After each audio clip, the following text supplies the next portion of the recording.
ওই ডালটা ধরলেই ফুলটা ছিঁড়তে পারবো। মিষ্টি যখনই ফুলটা স্পর্শ করলো, সাথে সাথে গাছটা ছোট হতে হতে মাটিতে মিশে যেতে লাগলো। এ কি হচ্ছে? গাছটা এমন ছোট হয়ে যাচ্ছে কেন? আরে, আমি তো পড়ে যাব। কে কোথায় আছো? বাঁচাও আমায়।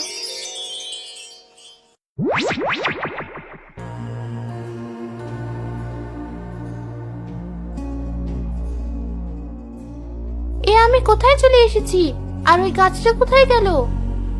ভয় পেও না কন্যা, তুমি এখন পাতালপুরীতে আছো। আর যে গাছটার কথা তুমি ভাবছো সেটা কোনো সাধারণ গাছ না, সেটা এক মায়াবী গাছ।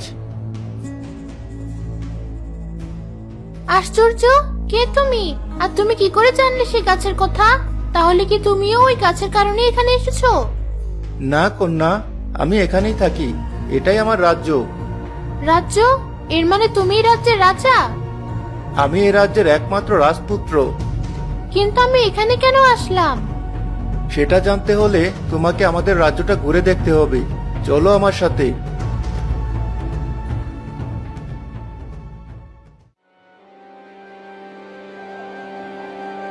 বাহ, তোমাদের রাজ্যটা তো আসলেই সুন্দর। আর এই মূর্তিগুলো তো অসাধারণ। দেখলেই মনে হচ্ছে যেন সত্যিকারের মানুষ। তুমি ঠিকই বলেছ কন্যা, এগুলো কোনো মূর্তি নয়, এরা সত্যিকারের মানুষ। এসব কি বলছো? মূর্তি কি করে মানুষ হতে পারে? বিশ্বাস করতে কষ্ট হলেও এটাই সত্যি।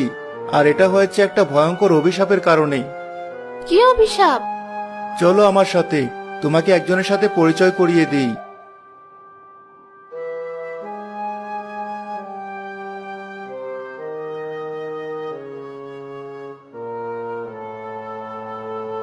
কি চমৎকার চেহারা!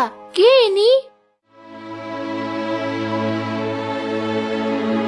উনি হলেন আমার মা, অর্থাৎ এ রাজ্যের রানী। কেতো না, তোমার মা আসলেই অপরূপ সুন্দরী। কিন্তু এবার তো বলো, কেন তোমার মা সহ রাজ্যের সবাই এমন পাথর হয়ে গেছে? এসবই হয়েছে আমার পাপের কারণে। অনেক আগের কথা, আমাদের এই পাতালপুরীতে কোনো কিছুর অভাব ছিল না, কিন্তু একবার এক অদ্ভুত ঘটনা ঘটে যায়। অদ্ভুত ঘটনা? কিসের অদ্ভুত ঘটনা? সেই দিন ছিল আমার জন্মদিন। আমার আজও মনে আছে, সেদিন আমার মা আমায় বলেছিল,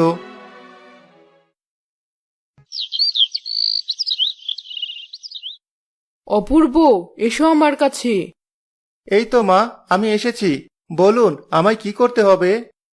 দাসী,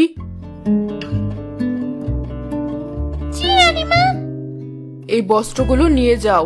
আর অপূর্ব, তুমিও যাও দাসের সাথে। আজ তোমার জন্মদিন, তাই আমি চাই রাজ্যের গরিব দুঃখীদের মধ্যে তুমি এগুলো বিলিয়ে দাও। কিন্তু মা, আমার তো এসব ভালো লাগে না। এভাবে বলো না বাবা, গরিবদের মাঝে দান করলে তারা তোমার জন্য দোয়া করবে। তাই দেরি না করে এক্ষুনি যাও, তোমার বাবাও এটাই চায়। বেশ, আপনি যা বলবেন তাই হবে।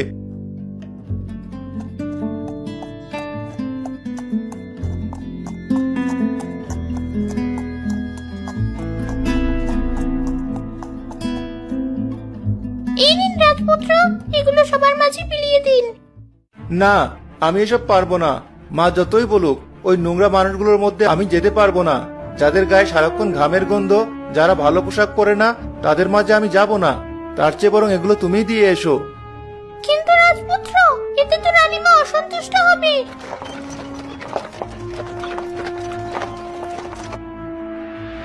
ঠিক তাই, দাসী তো ঠিক কথাই বলেছে। বাবা, আপনি কেন শুধু শুধু কষ্ট করে এখানে আসলেন? আমাকে তো আসতেই হতো, কিন্তু এসব কি শুনছি অপূর্ব? যে গরিবদের কারণে আজ আমরা রাজা রানী, এমনকি তুমি রাজপুত্রের আসনে বসে আছো, তাদেরকে আজ তুমি ঘৃণা করছো? এটা ঠিক না। কিন্তু বাবা, কোনো কিন্তু নয়, চলো আমার সাথে। রাজার কথায় রাজপুত্র কিছু বলতে না পেরে তার সাথে চলে গেল। এরপর এক এক করে সব গরিবের হাতে পোশাক তুলে দিল।